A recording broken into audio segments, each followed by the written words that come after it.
আমি আসলে মনে করি না যে একটা হোস্ট কোনো প্লেয়ারকে চাঙ্গা করে। না, আল্লাহ যখন যেটা রিজিকের লিখে রাখছে সেটাই হবে। আহ, শুরুতে আমি আসলে শুরুতে হচ্ছিল না, পরে আমি নিজে একটু ঘাবড়ে গেছিলাম। পরে কোচ আমার সাথে খুব পজিটিভিটি একটা মিটিং করে, সো আমার উপর বিশ্বাস রাখে, সাথে নাসু ভাই। সো বলে যে যত ম্যাচ খেলবা তোমার রিদমটা তত আসবে। সো ওইটা নিয়ে আমি প্র্যাকটিসে কাজ করতেছিলাম, বেশি বেশি করে নতুন বলে বোলিং করতেছিলাম। সো আলহামদুলিল্লাহ আবার ব্যাক চলে আসছে। ওইটা আসলে হচ্ছিল না কি কারণে? ওইটা তো আপনার মানে একটা স্ট্রেংথের জায়গা, মানে পরে কি মানে ইয়া করে দেখছেন যে আসলে কেন হচ্ছিল? আসলে ইনজুরির পর থেকে এফোর্টটা একটু কম হচ্ছিল, যার কারণে বা একটু বডিটা আগে ফল হয়ে যাচ্ছিল। সো এইটাই আমরা প্র্যাকটিসে করতেছিলাম তার জন্য। না, আল্লাহ যখন যেটা রিজিকের লিখে রাখছে সেটাই হবে। সো আগে পরে সেটা বিষয় না। জানি না, বাট আফসোস নাই, আল্লাহ হয়তো ভালো কিছু কপালে লিখে রাখছে ইনশাআল্লাহ। টিম যেমনই হোক, প্রতিটা টিমই ভাবে যে আমরা সুপার ফোরে খেলবো। সো আমাদের ওই আত্মবিশ্বাস ছিল। সো আমরা আলহামদুলিল্লাহ সবাই ভালো খেলতেছে। একদিন হয়তো ব্যাটসম্যানরা বেশি ভালো খেলতেছে, একদিন হয়তো বোলাররা কিছু তাড়াতাড়ি অল আউট করে দিচ্ছে। সো এটা ভালো দিক। সো ইনশাল্লাহ আমার মনে হয় যে আমরা এইভাবে খেলতে থাকলে হয়তো নম্বর দিয়ে যেতে পারবো। না না, আলহামদুলিল্লাহ খারাপ লাগতেছে না। আমি আলহামদুলিল্লাহ অনেক খুশি।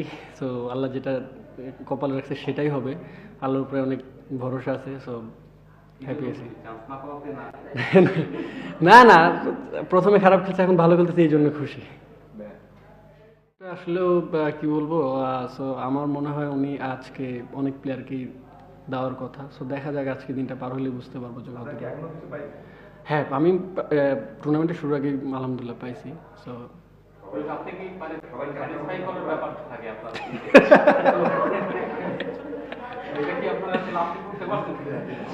না, আমার সাথে ওইরকম কথা হয় নাই। সো আশা করি সবার পেমেন্টটা উনি দিবে, আশা করি। সো এটা সবাই বিশ্বাস করে প্রতিটা প্লেয়ারই যখন খেলে। তো এখন দেখা যাক কি হয়।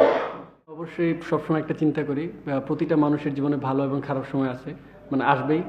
সো আমি দুইটা সময় এনজয় করতে চাই। সো আল্লাহর রহমতে হয়তো খারাপ সময় আসছে, ওখানে ভেঙে পড়লে আরও খারাপ সময় বেশি আসবে। সো আমি চেষ্টা করি সবসময় যেটা আসবে সেটাই মেনে নিতে চাই।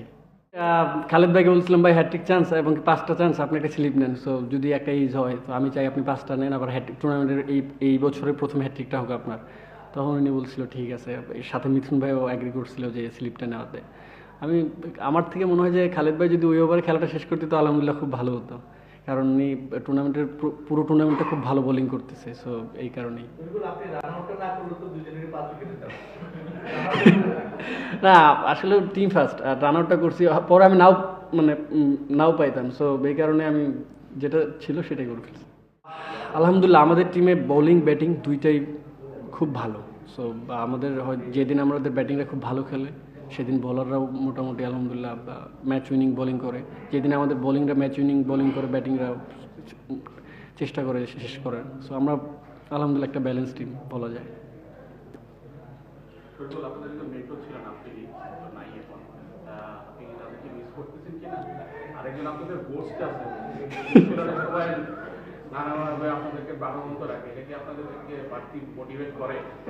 আসলে আমার এই পর্যন্ত হোস্টের সাথে কোনো দেখা ওইভাবে হয় নাই। আফ্রিদির সাথেও আমার মানে খালি হাই হ্যালো হয়েছে, আর কোনো কথা হয় নাই। সো এইটাই বাস্তব। আর আমি আসলে মনে করি না যে একটা হোস্ট কোনো প্লেয়ারকে চাঙ্গা করে। সো এই কারণে না না না না না না, পরিবারের কারণে না আমার।